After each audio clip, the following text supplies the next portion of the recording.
Hello friends, welcome to Saji kitchen. இன்றைக்கி நம்ம சேனலில் என்ன பார்க்க போகிறோன்னா ரவை பாயாசம் பண்ணுறது தான் பார்க்க போகிறோம். இதை ரொம்ப ஈஸியாக பண்ணிடலாம். இது செய்கிறதுக்கு 10 நிமிஷமே போதும். அதை எப்படி சுலபமாக பண்ணலான்றதையும் பார்த்துடலாம். நம்ம சேனலை சப்ஸ்கிரைப் பண்ணிடுங்க. பக்கத்தில் இருக்க பெல் ஐக்கானை கிளிக் பண்ணி ஆல்ன்ற ஆப்ஷனும் கொடுத்துடுங்க. அப்போ தான் டெய்லி போடுற வீடியோஸ் உங்களுக்கு நோட்டிஃபிகேஷனாக வரும். இப்போ ரவை பாயாசம் பண்ணுறதுக்கு நம்ம ஃபஸ்ட்டு ஸ்டவ் ஆன் பண்ணி ஒரு கடாய் வச்சிடலாம். அதில் 2 டேபிள் ஸ்பூன் அளவுக்கு நெய் சேர்த்துக்கோங்க. நெய் சேர்த்த அப்புறமா இதில் நம்ம நட்ஸ் சேர்த்துக்கலாம்.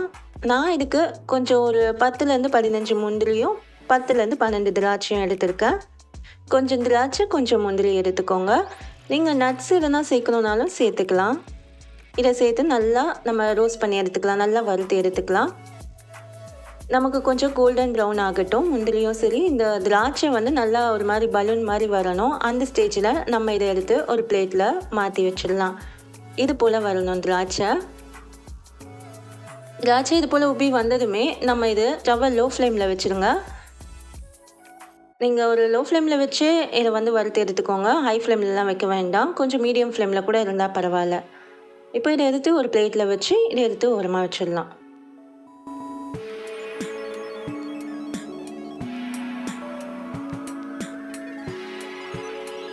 இப்போ நம்ம இது கூட 1 ஸ்பூன் அளவுக்கு நெய் சேர்த்துக்கோங்க. இப்போது இது கூட நம்ம 1 கப் அளவுக்கு ரவை எடுத்துக்கிறோம். நான் ஒரு சின்ன கப் 1 கப் அளவுக்கு இந்த ரவை எடுத்துக்கிறேன். ரவையை அந்த நெய்யில் நீங்கள் ஆட் பண்ணிக்கோங்க. ஆட் பண்ண அப்புறமா நெய்யோடு சேர்த்து ரவையை நல்லா வறுத்து எடுத்துக்கோங்க. இதை கொஞ்சம் லோ ஃப்ளேமில் வச்சே பண்ணிக்கோங்க. 2லேருந்து 3 நிமிஷம் நல்லா வறுத்து எடுத்துக்கோங்க. ரவையிலேருந்து நமக்கு அந்த அரோமா ஸ்மெல் வர வரைக்கும் நம்ம நல்லாவே இதை வறுத்து எடுத்துப்போம். அதோட கலரும் சேஞ்ச் ஆகட்டும். ரொம்ப சேஞ்ச் ஆகிடக்கூடாது. ஓரளவு சேஞ்ச் ஆனால் போதும். ரொம்ப கலர் சேஞ்ச் ஆக வேண்டாம். நம்ம இது போல் கைவிடாமல் வறுத்து எடுத்துக்கோங்க. இப்போ நான் இதில் 2 கப் அளவுக்கு பால் ஆட் பண்ணுறேன். இது காய்ச்சி எடுத்த பால் தான். 1 கப் ரவை எடுத்ததுக்கு நான் 2 கப் பால் ஆட் பண்ணுறேன். பால் ஆட் பண்ணதும் நீங்கள் நல்லா மிக்ஸ் பண்ணி விட்டுக்கோங்க. 5 நிமிஷம் இது அப்படியே இதிலே வைக்கட்டும். நல்லா மிக்ஸ் பண்ணிக்கோங்க. இது போல் நல்லா கிண்டி விட்டுக்கோங்க. ரவை அங்கங்கே கட்டி கட்டியாக ஆகாத அளவுக்கு நம்ம இதை நல்லா மிக்ஸ் பண்ணி விட்டுட்டே இருப்போம்.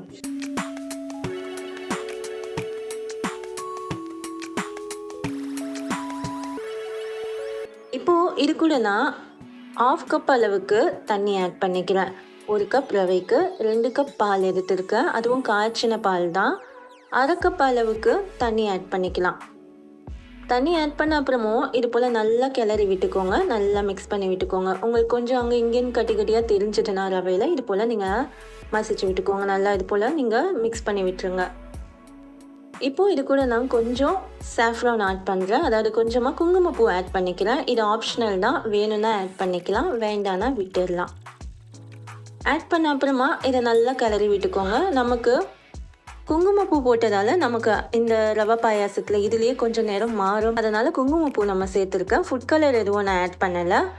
இப்போது இது கூட நாம் நசுக்கி எடுத்து ஒரு 2 ஏலக்காய் மட்டும் நான் சேர்த்துருக்கேன். அதை நல்லா நீங்கள் தட்டி எடுத்து 2 ஏலக்காய் சேர்த்துருங்க. இப்போது இது கூட 1 கப் அளவுக்கு தான் சுகர் எடுக்கிறேன். 1 கப் ரவைக்கு 1 கப் அளவுக்கு சுகர் எடுக்கிறேன். அதே கப்பில் தான் நான் அளந்து எடுத்துருக்கேன். நீங்களும் அதே போலவே பண்ணுங்கள். எடுத்த அப்புறமா சர்க்கரை நல்லா கரையிட்டும். நம்ம நல்லா மிக்ஸ் பண்ணி விட்டுப்போம். இது எல்லாமே மீடியம் ஃப்ளேமில் வச்சுக்கோங்க. நல்லா கரையிட்டும் சர்க்கரை. இது போல் நல்லா மிக்ஸ் பண்ணி விட்டுக்கோங்க. பாருங்கள், குங்குமப்பூ சேர்த்தது நமக்கு கலர் சேஞ்ச் ஆகிடும். கொஞ்சமாக இந்த மாதிரி எல்லோஷாக கலர் சேஞ்ச் ஆகும். நான் ஃபுட் கலர் எதுவும் ஆட் பண்ணல. இது நல்லாவே ரெடி ஆகியிருக்கு. இப்போ நம்ம இந்த ஸ்டேஜில் நட்ஸ் ஆட் பண்ணிக்கலாம். நம்ம வறுத்து எடுத்து வச்ச முந்திரி திராட்சையை இதில் ஆட் பண்ணிக்கலாம். இதை சேர்த்த அப்புறமும் நல்லா கிண்டி விட்டுக்கோங்க. நல்லா இது போல் மிக்ஸ் பண்ணி விட்டுக்கோங்க. அவ்வளோதான், ரவை பாயாசம் சுலபமாக ரெடி ஆகிடுச்சு. பாருங்கள், சூப்பராக வந்திருக்கு. இப்போ இதை மிக்ஸ் பண்ணி விட்டுட்டு ஸ்டவ்வை ஆஃப் பண்ணி இறக்கிடுங்க. இப்போ இதை ஆறின அப்புறமா சர்வ் பண்ணி சாப்பிட்டிங்கன்னா ரொம்பவே அருமையாக இருக்கும். இந்த பாயாசத்தில் இந்த ரவை பாயாசம் ரொம்பவே சூப்பராக இருக்கும். அடிக்கடி செஞ்சு சாப்பிடணும் போலன்ற அளவுக்கு இது அவ்வளோ டேஸ்ட்டாக இருக்கும். நீங்கள் இதை ட்ரை பண்ணி பார்த்துட்டு எனக்கு கமெண்ட்ஸில் சொல்லுங்கள். இந்த வீடியோ உங்களுக்கு பிடிச்சிருந்துச்சுன்னா நம்ம சேனலை லைக் பண்ணுங்கள், ஷேர் பண்ணுங்கள், மறக்காமல் சப்ஸ்கிரைப் பண்ணுங்கள். தேங்க்ஸ் ஃபார் வாட்சிங்.